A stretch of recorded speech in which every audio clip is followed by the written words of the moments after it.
시청자 여러분 안녕하십니까. 이제 8월 21일 오후 시간인데요. 지금부터 저렇게 안보정론을 시작하겠습니다. 이번 시간에는요, 이준석과 관련된 뉴스를 종합적으로 정리해 드리겠는데요. 주로 이번에는요, 이 강신업 변호사, 이미 이준석을 완전히 내팽개치는 사람이죠. 강신업 변호사하고, 그 다음에는 이준석과 일대 설전이 벌어졌고요. 누구를 매개하기로 해서 이준석을 지난 2016년도 선거 때 한 달 정도 수행기사를 잃었다 하는 임세영 씨의 이런 이 발언을 가지고 싸움이 붙었습니다. 이 내용을 말씀을 드리고요. 그리고 손수조, 그 다음에는 김근식, 다 손수조 하면요, 이 박근혜 전 대통령 때부터 같이 이 박근혜 퀴즈로 정치를 시작한 사람들 아니겠습니까? 누구보다도 이준석이를 잘 아는 사람인데, 손수조도 그렇고요. 김근식 교수의 경우에는 이미 이준석하고는 상당한 친분 관계가 있죠. 왜냐하면 김종인을 정점으로 해서 좌청룡 우백과면요, 제가 보기에 김근식, 이준석 정도가 되지 않을까 할 정도로 굉장히 친한데, 이 김근식 교수마저도 이준석 지났었다, 이제 그만하라, 이런 입장문을 내놨습니다. 그래서 점점요, 이 핵과는 점점 다 떨어져 나가는, 그래서 이제 외골수로 빠지는, 그러다 보니까 오히려 이 본인의 주변 상황에 이런 극적인 변화를 제대로 인식해야 된다 하는데, 이러다 보니까 이제 이준석은 외골수록에서 더 극렬 투쟁을 벌이는 전략으로 나가는 것 같습니다. 그리고 전현희 지금 권익위원장이요, 아주 경로하고 있어요. 그래서 법적 대응을 하겠다라는 입장까지 나왔는데요. 요 대목도 여러분들께 말씀을 드리도록 하겠습니다. 먼저 이 강신업 변호사하고 그 다음에 이준석하고 일대 설전이 벌어졌는데, 바로 뭐 때문에 그러느냐, 이 강신업 변호사가 말이죠, 뭘 공개를 했느냐, 본인의 이 페북을 통해서요, 임영이라고 하는 사람이 보낸, 제가 보기에 건희사랑의 멤버가 아닌가 싶기도 한데요. 임세영이가 증언을 했다는 겁니다. 8가지를 증언했는데 이게 다 이준석에 대한 비판으로 돼 있어요. 근데 이 비판문과 관련해서 이준석 뭐라고 했냐, 이거 사실이 아니다. 그래서 임세영 씨가 지금 최근에 언론에 밝히고 있는 가짜 사실들을 전부 다 모아가지고 법적 책임을 묻겠다. 그래서요, 지금 강신업 변호사가 그러지 않아도 이준석을 갖다가 지금 무고죄로 고발을 해놨고, 얼마 전에 이 무고죄 고발인으로 이미 경찰에서 조사를 받았어요. 그렇기 때문에 이제 이것도 이준석이를 이제 부르는 문제만 남아 있는데요. 자, 그래서 이제 다시 추가적으로 이제 법률 대결로 들어갈 수밖에 없는 상황으로 지금 내가 들어가고 있는 것이 아니냐 생각이 되는데, 이 강신업 변호사가 그러니까 오늘 오전 일찌감치 올린 이 페북에 올린 글을 보면요, 임세영 씨가 증언한 2차 공지 중 8가지인데 8가지의 문제점들을, 그러니까 비판점을 이 페북에 올리고 있어요. 첫 번째가요, 선거운동 중에 도움이 될 것 같은 신규 당원에게만 인사하는 거. 두 번째로는 국회의원 선거에 3번 낙선해도, 즉 마삼 중인데도 불구하고 해단식을 한 번도 하지 않은 점. 그리고 세 번째는요, 회의 도중에 갑자기 일어서서 중얼중얼 거리면서 주위를 돌아다니는 이러한 독특한 사람이라고 하는 점. 네 번째는요, 본인이 다리 아플 때 핵심 당직자에게서 목발을 얻어 사용해놨는데 그 당사자가 사무실에 와도 모르는 척 한다. 그리고 다섯 번째는요, 본인 지역구의 청년당원이 10명도 안 된다. 여섯 번째는요, 노회찬 장례식장에서 오열하고 김은태를 좋아하고 이정희를 가장 존경한다고 할 때 마음속으로 이준석을 완전히 좌파 정치인으로 느꼈다는 점. 그리고 일곱 번째는요, 내가 이준석에 대해서 잘 아는데 최근 방송에 나와서 여기서 나라고 하는 것은요, 임세영 옛날에 밀착 수행했던 사람이에요. 당원과 국가를 위해서 강조하는 발언을 하는 걸 보고 너무나 역겨웠다. 그리고 여덟 번째는요, 최근에 이준석의 행동을 보고 부모님이 찾아와서 울며불며 자제하라고 사정을 해도 이준석은 말을 듣지 않았다. 이 8가지. 그러면서요, 이준석에 대한 저의 생각은 못 먹는 밥에 재나 뿌리며 너 죽고 나 죽지 않은 행동, 개인, 형사비리 사건, 이런 것들이 이준석 정치 생명에 치명적이 될 것이다. 그래서 성상납 증거인멸과 관련된 이 무고죄가 정치 생명에 치명적인 일이 될 것이다. 이러한 글을 이 강신업 변호사가 올리고 있습니다. 이 8가지. 자, 이렇게 올린 거에 대해서 이제 이준석이가 열받아갖고 올린 거예요. 열받아가지고. 자, 그런데 이 참고적으로 말이죠, 지금 이제 강신업 변호사가 또 올린 글을 보면 몇 가지가 더 있는데요. 이준석과 관련해서, 그러니까 이준석이가 이제 이렇게 되니까 이 임세영 씨에게 강경 대응하게, 법률적인 책임을 묻겠다라고 되어 있잖아요. 그러니까 여기에 대해서 또 반박하는 입장문을 내놓습니다. 이준석이 전직 수행원 임세영 씨에 대해서 강경 대응하겠다는데 뭔지는 모르겠지만 잘못하면 이거 무고죄가 안 된다. 준석이 알았지? 이렇게 이제 또 반박하는 입장문을 내놔요. 그러니까 여기에 대해서 말이죠. 이준석이가 또 입장을 내놨는데 바로 뭐냐? 그러니까 이렇게 올린 것이 오늘 오전 일찍 한 6, 7시경에 올렸는데요. 지금 이제 이준석의 반박문은 그로부터 한 4시간이 지나서 그러니까 한 11시쯤 해서 이 글을 올립니다. 바로 반박 입장문. 6년 전에 처음 선거 나왔을 때 한 달 정도 수행했던 분이 여기저기 많은 말을 하고 다니네요. 이분과 그 이후로는 6년간 전혀 교류가 없었고 하물며 저의 부모님은 항상 오해를 살까 봐서 선거 기간에 도로 오실 때 외에는 지역구 당원들과는 따로 교류하지도 않는다.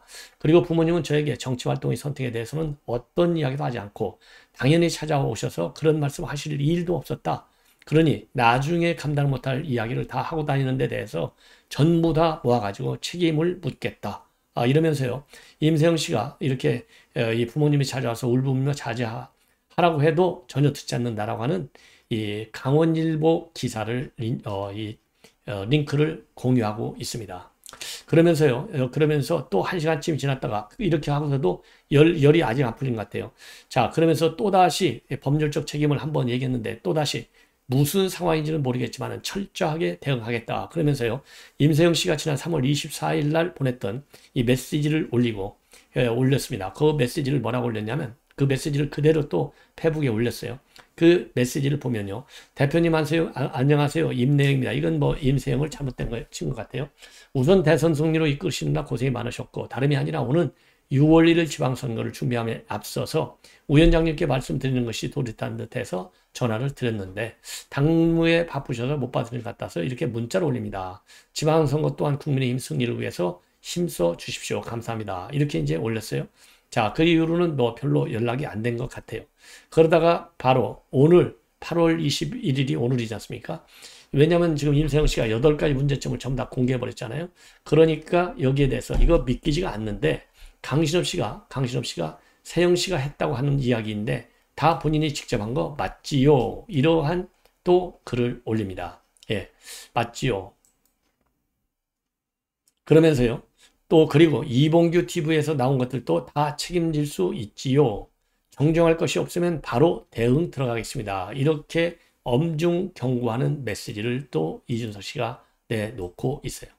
자, 그래서 지금 임세영 씨한테 이렇게 이제 임세영 씨한테 하면 결국 이제 강신업 변호사도 해당이 되는 거죠. 엄중한 법적 조치를 취하겠다. 이런 입장을 하나 내놨고요. 다른 하나는 또 국회의원 지망생인 같아요. 지욱현 씨라는 분인데요. 여기에 선상 후사와 관련해서 챌린지 캠페인을 하자. 이런 의견을 내놓는데 이 의견을 공유하면서 말이죠.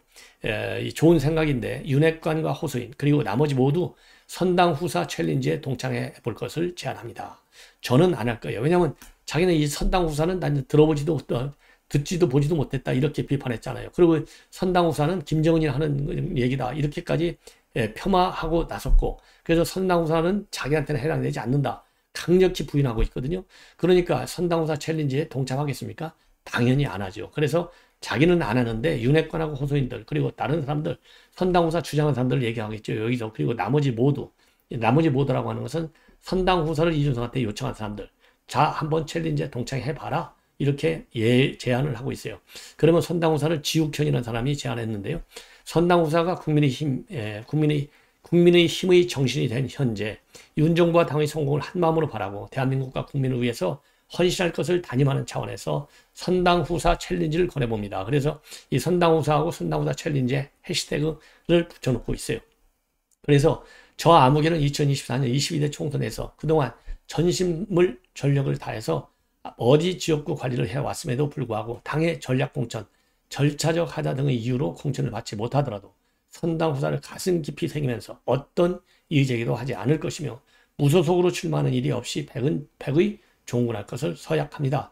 이 글을 공유하면서요. 이 캠페인에 동참하라. 이렇게 촉구하고 나섰어요. 그래서 오늘은 이준석의 전선은요. 두 가지예요. 하나는 임세영과 강신업을 축으로 하는 한 축이고 다른 하나는 윤핵관과 그 다음에 호소인을 대상으로 하는 또 하나의 전선, 두 개의 전선에서 지금 이준석이가 지금 싸우고 있어요. 대단하죠? 이준석?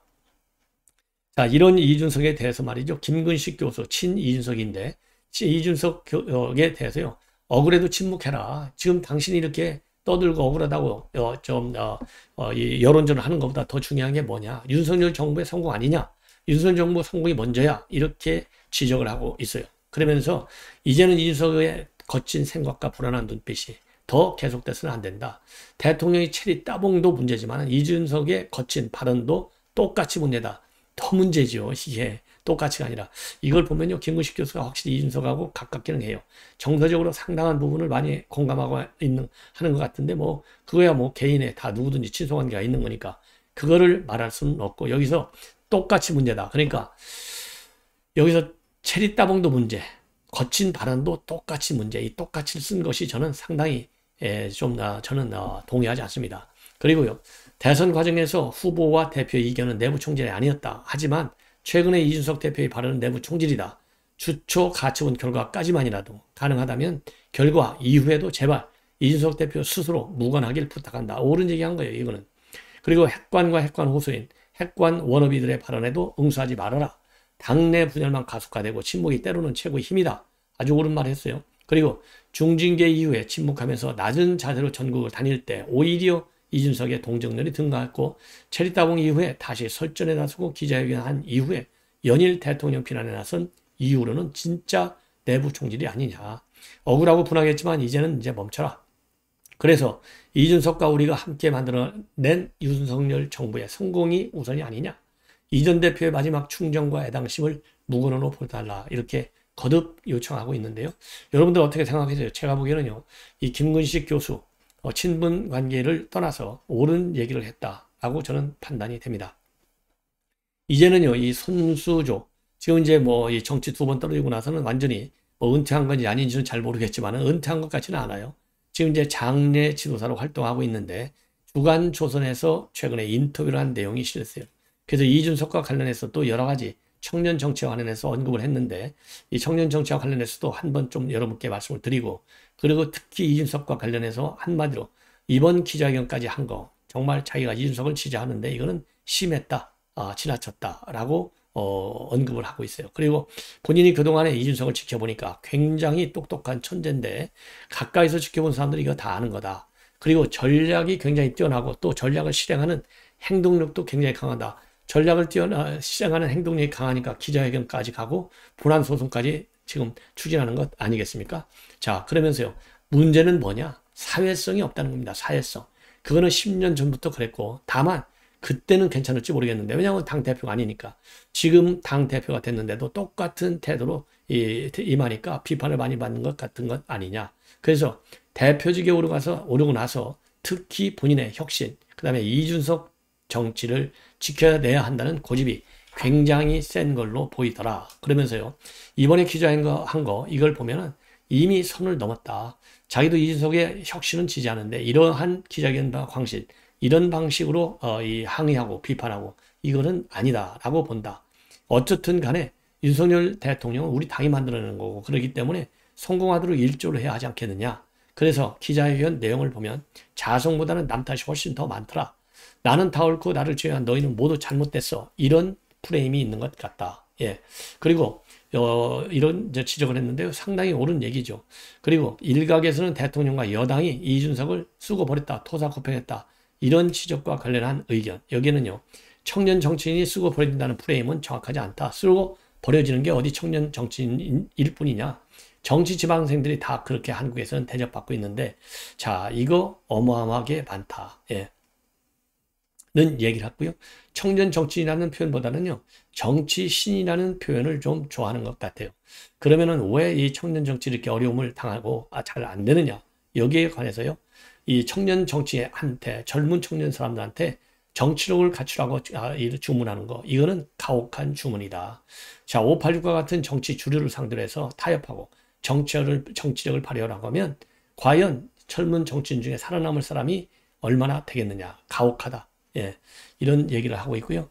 그리고 이 토사구팽이라고 하는 것이 정치계의 일반적 원리라고 하는데 그중에 청년 정치인만 주목받는 이유는 뭐냐 이렇게 되니까 역설적으로 그는 586 세대가 너무 정치를 오래 하다 보니까 그리고 이런 사람들 30년 넘게 하는 거 아니냐.